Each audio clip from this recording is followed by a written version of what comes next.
I started my investigation along this road, which connects Old Kampala to Namirembe Road. The road, just as the area around it, is commonly called Bakuli, and the people who work and stay around in the neighborhood narrated for me the history behind the name. Erita ino Bakuli, nze mu byafaayo bye mpulirako bagamba boogera waliwo omusajja abeeranga awo awo bazimba regency emmere ng'agiira mu Bakuli, caayi nga munywera mu Bakuli, okuva ne bakazaawo Bakuli yali muyindi. Such oral history has been passed on for generations, but research quickly shows that Bakuli is actually derived from the mispronunciation of the surname of Ernest James Buckley, who was a commissioner in the colonial government between 1894 and 1899. I proceeded to Albert Cook Road in Mengo and randomly selected this man to tell me something he knows about Cook. Lwaki olowooza baalituuma Sir Albert Cook? Siyinza kumanya naye olw'okuba nti nno osanga oli bw'baalibbulamu erinnya eryo ayinza okuba muntu yakasa nnyo eggwanga lino. Albert Cook was a British missionary who is remembered for the establishment of the first modern hospital in Uganda, now called Mengo Hospital. The debate can go on and on, but the bottom line is that many residents of Kampala do not know the history behind the foreign names of many of the city's roads.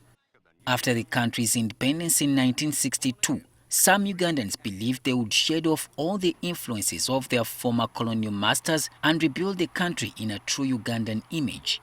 However, this never really happened, and many systems, institutions and place names remained as they were under colonial rule. As such, many of Kampala's roads, which were named in the memory of colonial administrators and other British personalities, still bear these names. The recent effort by KCCA to install proper signage on all the city roads revealed just how many of them were named after foreigners, many of whom nobody knew anything about. Our research showed that there are over 25 major city roads bearing names of former colonialists, which some might see as evidence of a hangover from colonialism 55 years after claiming independence. For example, a person such as Sir Frederick John Lugard, who as a soldier working with the Imperial British East African Company was responsible for many deaths during the religious wars in Buganda in the late 1880s and early 1890s as France and British fought to win the allegiance of Buganda Kingdom. KAR Road is found in Kololo.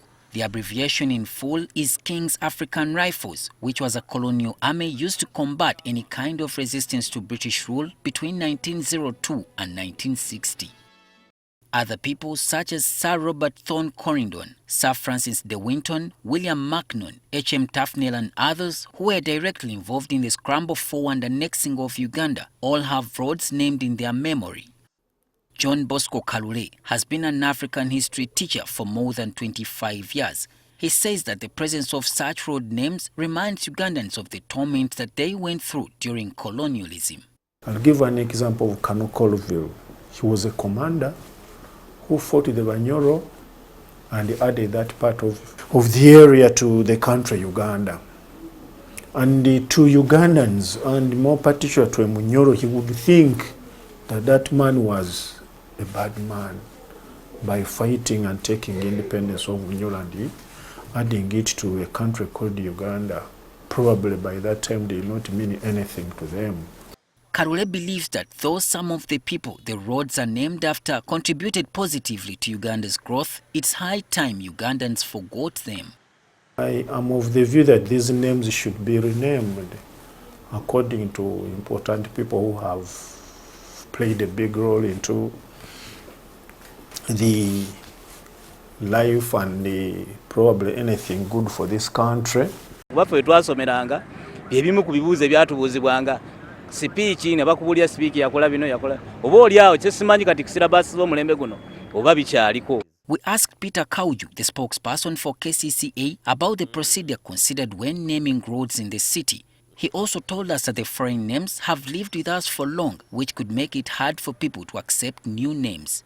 In the city where we have been putting these signages have actually existed for some time, and their names are known. It's just that the signage was not on those particular locations, and that's why we've been able to put them. But in very special occasions is when there are recommendations for naming some roads after key figures or people that have contributed significantly in a given area. Naliagade ngudu yafe bazitume amanya nga abanafe abanansi be batukoledde naye nga enguudo z'eddabanze zisinga zabadde zituumwa nnyo ku mannya bannabyamizannyo. Historians are, however, equally unhappy about the name changes made to roads that formerly bore names of Ugandans over political reasons.